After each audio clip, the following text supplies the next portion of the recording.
Good afternoon, ninth graders. Today you're going to be learning about power. Isn't this fun? You get to learn from me even though I'm not here. Power is really pretty simple. It's the last thing we're learning in this unit, and then we'll start reviewing. We'll take a test at the end of the week.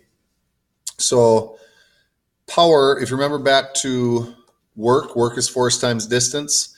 Power is just the rate at which you do work. So, that is the definition. And a rate is just how fast something happens. So something divided by time. So power is the rate at which energy is converted. Um, it can also be considered the rate of doing work, which is basically what we just said. So work and energy, remember, those are pretty much the same thing. They're both measured in joules. If you do work faster, that means more power is needed. If you do work slower, it means less power is needed. So the formula for power is going to look something like this. Power equals work over time.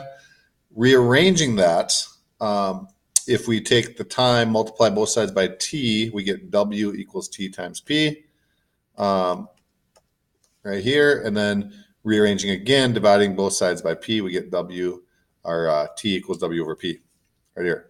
The units, okay, work is still joules like it always has been. Time is seconds. So the units for power are joules per second. Joules per second, the fancy name for that is a watt. Now, this can get confusing because that's also a big W. Now, let me flip over to, and that's basically it for notes. But let me flip back over to just a blank page, and I'll explain some more of this stuff. So we just got done saying power is work divided by time. The units, okay, the units for power are joules per second, which we call a watt. Now, if I just write it with a big W, some people confuse that big W with work. So I usually just write out watts.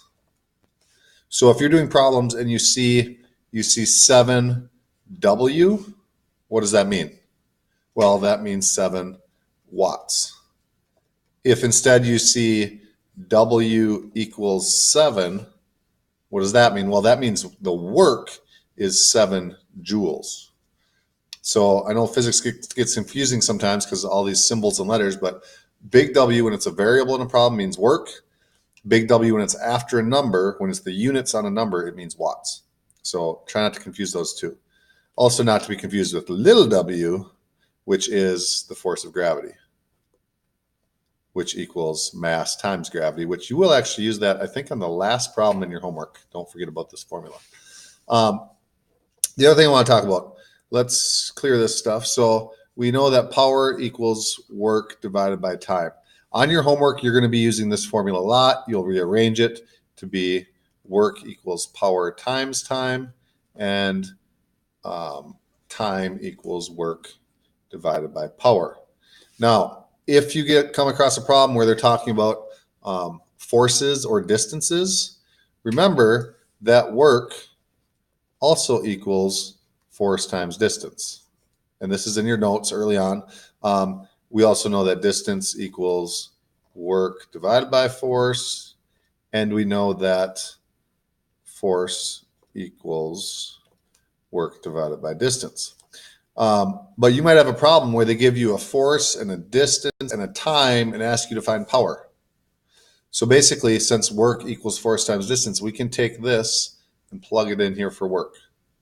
Or you can solve for work first before you plug it into this equation. So just keep in mind, you might have to use both of these on the same problem. It would look something like this. If we just substitute this W for this FD, we can just say power equals force times distance divided by time.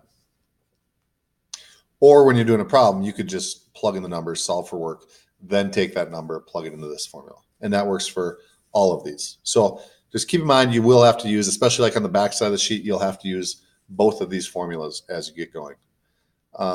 That should about do it for notes. There's 8 problems. The first 4 are just straight power equals work over time, or another variation of this one or this one. When you get to the back, that's when you have to start using this formula as well. And those get a little more difficult, but I think you guys can handle it. Again, on the very last problem, you'll have to use force of gravity equals mass times gravity. And then that's the force you'll plug into a work formula. So come back and watch this again if you need to as you're doing your homework. Otherwise, work hard, be good, and we will see you soon. Have a good day.